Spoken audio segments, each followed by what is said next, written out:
दोस्तों धीरे धीरे भारत दो टुकड़ों में बंटता हुआ नजर आ रहा है। अब ये दो टुकड़े कौन से हैं? ये दो टुकड़े हैं नॉर्थ इंडिया और साउथ इंडिया में।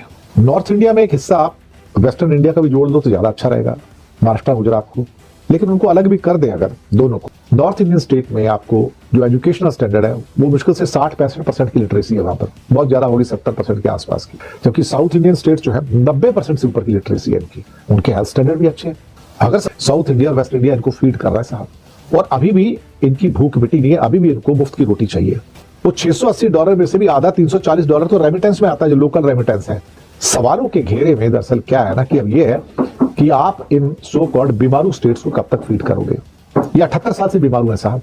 कोई ये कहे 7-8-10 साल तक थे, चलो इनकी मदद होगी तो बहुत हो गया। ये परमानेंट बीमारू है। ये बीमारू से बाहर नहीं निकलना चाहते, इन्हें दूसरे की। दोस्तों धीरे धीरे भारत दो टुकड़ों में बंटता हुआ नजर आ रहा है। अब ये दो टुकड़े कौन से हैं? ये दो टुकड़े हैं नॉर्थ इंडिया और साउथ इंडिया में। नॉर्थ इंडिया में एक हिस्सा आप वेस्टर्न इंडिया का भी जोड़ दो तो ज्यादा अच्छा रहेगा, महाराष्ट्र गुजरात को, लेकिन उनको अलग भी कर दें अगर दोनों को, तो बाकी जो हिंदी स्टेट्स हैं सारी, बिहार, उत्तर प्रदेश, हरियाणा, हिमाचल, राजस्थान, मध्य प्रदेश, झारखंड, छत्तीसगढ़, ये हिंदी स्टेट्स हैं। आबादी लगभग 60 करोड़ के आसपास, 60-65 करोड़ के आसपास। ये नॉर्थ इंडिया का एक हिस्सा है। इसमें से मैं जम्मू कश्मीर और पंजाब को अलग कर रहा हूं। जम्मू कश्मीर जो है वो अलग कॉम्प्लेक्शन है और पंजाब का कॉम्प्लेक्शन अलग है, वो हिंदी स्पीकिंग स्टेट नहीं है वो। तो जो स्टेट्स मैंने गिनाया कि यूपी, बिहार, उधर राजस्थान, एमपी, छत्तीसगढ़ और झारखंड, 60-65 करोड़ की पॉपुलेशन। और अब सवाल बहुत सारे उठ रहे हैं कि भाई 75-78 सालों के बाद भी आप गरीब के गरीब। और जो साउथ की 5 स्टेट हैं, आंध्रा की 2, तेलंगाना और आंध्रा, कर्नाटका, तमिलनाडु और केरला, 5 स्टेट, आबादी 26 करोड़ और पूरे भारत का 1/3 इकोनॉमी यहां से निकलता है। 1/3 इकोनॉमी, करीब 35%, 20% पॉपुलेशन और 35% का उत्पादन। भारत के सबसे ज्यादा पढ़े लिखे लोग इन्हीं 5 स्टेट में रहते हैं। भारत के सबसे ज्यादा अनपढ़ लोग उन्हीं 6 हिंदी स्टेट में रहते हैं जो मैंने गिनाई। तो वो 6 Hindi state versus 5 so called आपके, जिसे क्या कहते हैं ना, साउथ इंडियन स्टेट। हालांकि दिल्ली को भी काउंट कर सकते हो, उसके बीच में हिमाचल भी ले सकते हो। हिमाचल, हरियाणा ले लो और दिल्ली ले लो, राजस्थान, यूपी, बिहार, छत्तीसगढ़ और झारखंड, तो करीब 7-8 हो जाते हैं। आबादी करीब 65 करोड़ के आसपास। ये 65 करोड़ उतना उत्पादन नहीं करते जितना साउथ के 26 करोड़ लोग उत्पादन करते हैं। आप हैरान हो गए ना, ये सच बात है, मैं आपको बताऊं। इसलिए नॉर्थ और साउथ का डिवाइड बढ़ता चला जा रहा है। कई लोग कहेंगे आप ये नॉर्थ साउथ के डिवाइड की बात क्यों करते हो, भारत तो एक है। भारत ऊपर से एक दिखता है लेकिन अंदर से अलग है। जैसे कि हम नॉर्थ ईस्ट को कोई तवज्जो नहीं देते।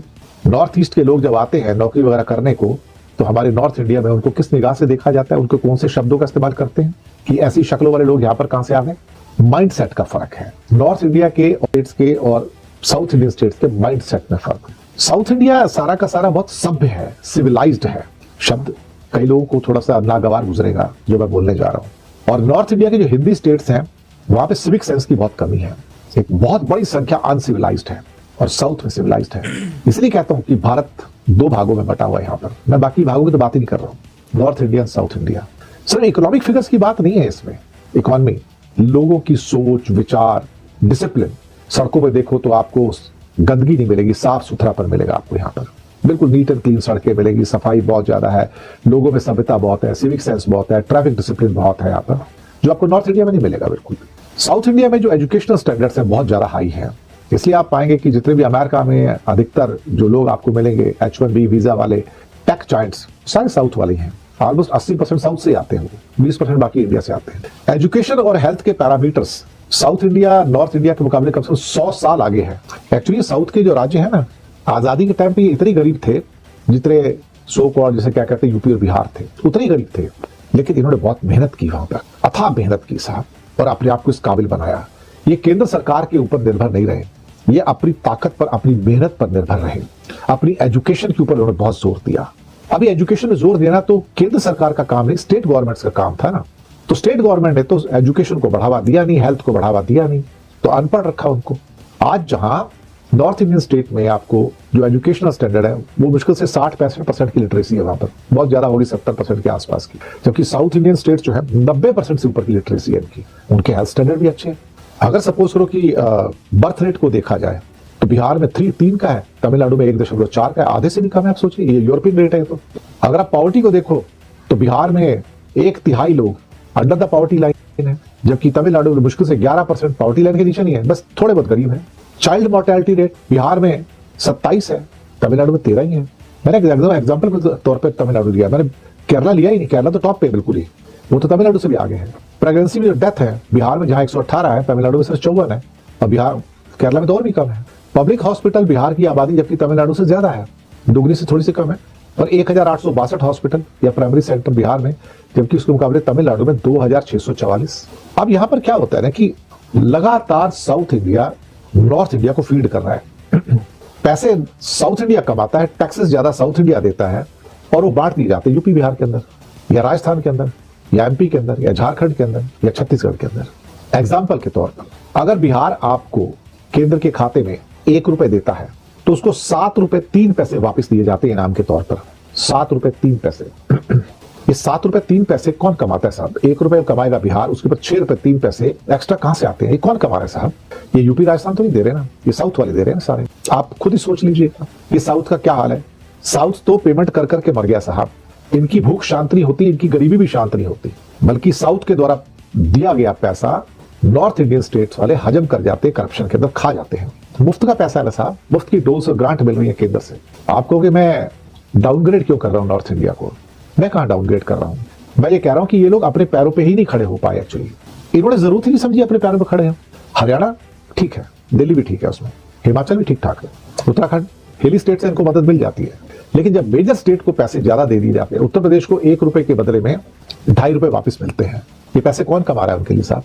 कर्नाटक या तमिलनाडु या केरला या आंध्रा या तेलंगाना, यही कमा रहे हैं ना।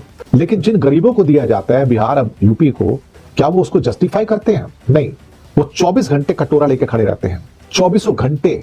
और जो हमारे फाइनेंशियल कमीशन आते हैं, फाइनेंस कमीशन जो आते हैं, वो कहेंगे क्या है कि वो गरीब है ना, अभी गरीब को तो रोटी तो देनी चाहिए ना, भूखे तो नहीं मरना चाहिए ना उनको। 78 साल हो गए हैं साहब फीड करते करते करते करते करते 78 सालों से साउथ इंडिया और वेस्ट इंडिया इनको फीड कर रहा है साहब, और अभी भी इनकी भूख मिटी नहीं है, अभी भी इनको मुफ्त की रोटी चाहिए। कुछ लोग कहेंगे यार नॉर्थ इंडिया में तो आपको कुछ देता है, मजदूर देता है, वहां जाके काम करते हैं, तो उसको क्यों नहीं ऐड करते? पर मजदूर नहीं भी दोगे तो क्या काम? मजदूर के बिना जापान काम करता है ना, कोरिया काम करता है ना, बहुत सारे देश काम करते हैं। बाहर से बिना लेबर के चाइना भी काम करता है, ऐसी कोई बात नहीं है। अगर बिहार के मजदूर बाहर नहीं जाएंगे तो बिहार की तो आधी इनकम उन मजदूरों से आती है जो बाहर जाके काम करते हैं। बिहार का तो $680 का पर कैपिटा इनकम है, और उत्तर प्रदेश का $980 है, जबकि साउथ वाले तो $5000 पे खड़े हैं। 5000 वो $680 में से भी आधा $340 तो रेमिटेंस में आता है, जो लोकल रेमिटेंस है। सवालों के घेरे में दरअसल क्या है ना कि अब ये है कि आप इन सो कॉल्ड बीमारू स्टेट्स को कब तक फीड करोगे? ये 78 साल से बीमारू है साहब। कोई ये कहे 7-8-10 साल तक थे, चलो इनकी मदद होगी तो बहुत हो गया। ये परमानेंट बीमारू है, ये बीमारू से बाहर नहीं निकलना चाहते, इन्हें दूसरे की